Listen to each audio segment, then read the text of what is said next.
Hey everybody, it's me, Steve Schnee, the CD Junkie, and on this episode of CD Junkie, I'm going to be showing you what's inside my Nick Lowe lunch pail. That's right, I have a Nick Lowe lunch pail, and it is terrific, and it is jam-packed with goodness.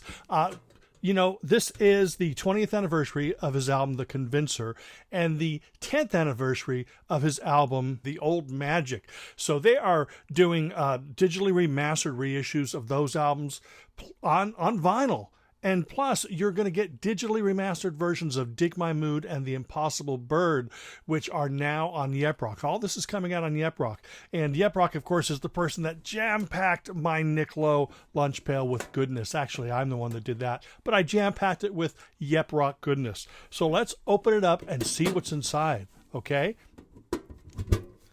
Oh my goodness. Oh my. Now I have to admit that I did jam this lunch pail with more than just Yeprock titles, but I'll tell you when I get to those. But the first thing in this lunch pail, which is fantastic, is Kippington Lodge. Now Kippington Lodge was around from 1967 to 69. Nick Lowe joined in 1968.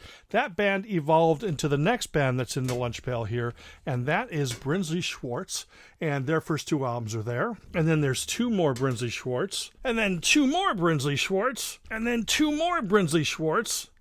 Fantastic. Anyway, Nick Lowe then went on to a bunch of production and stuff. And let me tell you real fast how I got into Nick Lowe. It was when his album Pure Pop for Now People came out. This is the actual American version of it. Of course, this came out in vinyl back in 1978. So I was, 15 years old, 14 years old. I remember walking into Licorice Pizza and hearing this album. And I was buying something else, but then I heard this album and I go, wow. What is that? So I went up and asked, and it was in the Now Playing thing. It had just come out that week. And I was flabbergasted. I thought, these songs are great, fantastic. But you know, I didn't have money, and I thought, well, maybe I'll get it eventually. So I went home. I had a dream about that album. Actually, it wasn't about the album. It was the dream was me being chased all through Garden Grove where I lived, but I was carrying that album with me. So of course, the next time I got my allowance, because I wasn't working at the time, I went and bought Pure Pop for Now People, and that is an absolutely fabulous album. Now, of course, the UK version was called Jesus of Cool, and that's the version that got reissued by Yeprock, and that has a bunch of bonus tracks. So you don't really need Pure Pop for Now People. You need to get this because it has everything off of that and more. Next album is the album that he was best known for, of course, was Labor of Lust. This has just been released on vinyl again. I think it's pink vinyl, actually. And this has Cruel to Be Kind, which is what everybody knows and loves him by. Now, at that time, he was playing in a band with Dave Edmunds, Billy Bremner, and Terry Williams with the name of Rockpile. Dave Edmunds would put his songs on his solo albums. Nick Lowe would put his songs on his solo albums. But they finally made an album together, and that was called Seconds of Pleasure, and that came out in 1980, and it was fantastic. It had that sort of rockabilly rock and roll edge of Dave Edmunds and then the pure pop of Nick Lowe. But unfortunately, that was the only album that they made together, and they broke up. But then again, Nick Lowe was back in 1981 with Nick the Knife, another Yeprock release, and he followed that up with The Abominable Showman in 1983, followed by Nick Lowe and his cowboy outfit in 1984. You know, I'm sure glad I chose not to add cookies to this because I would have been able to cram all these CDs in my lunch pail. Anyway, then came The Rose of England, and that came out in 1985. This right here is probably my least favorite of the Nick Lowe albums. It's called Pinker and Prouder Than Previous. It's got some good songs, but it seems like it's sort of a contractual obligation. Just here's a couple things that didn't get released. Let's throw them together on an album. I could be wrong there, and I apologize to Nick Lowe for that. But then he had sort of started making sort of a songwriting renaissance.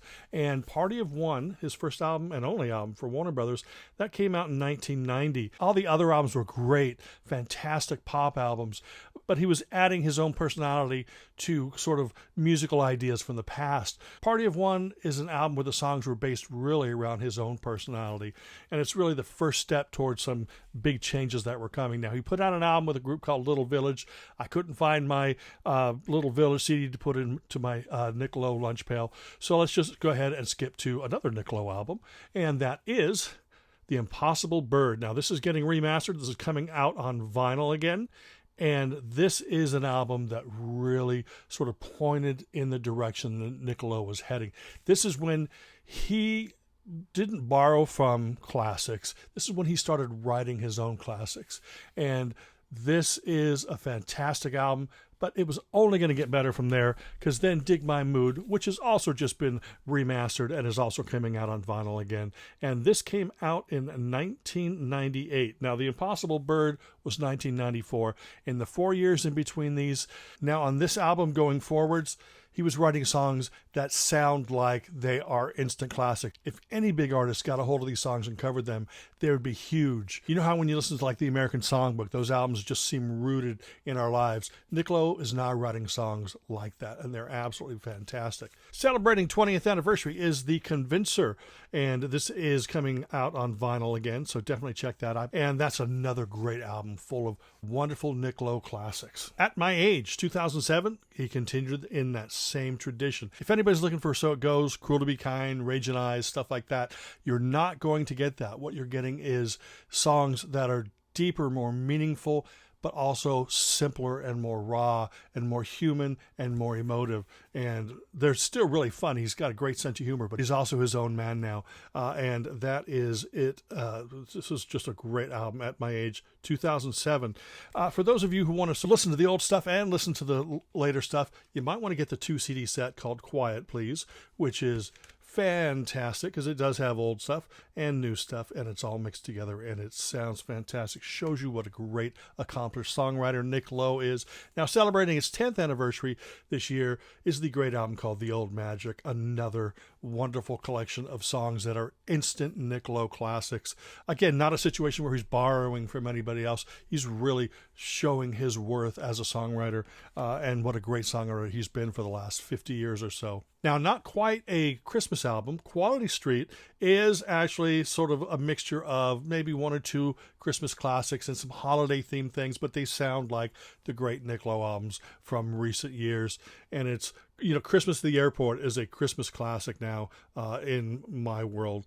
But yeah, this is a wonderful album if you enjoy the last few Nick Lowe albums. It's great, and it doesn't feel too Christmassy. I know people are going, I don't want to listen to Christmas music till after Thanksgiving. That one you can actually listen to all year. But then he got together and he started touring with Low Straitjackets and started recording with them. So this here is a collection of 2 different EPs.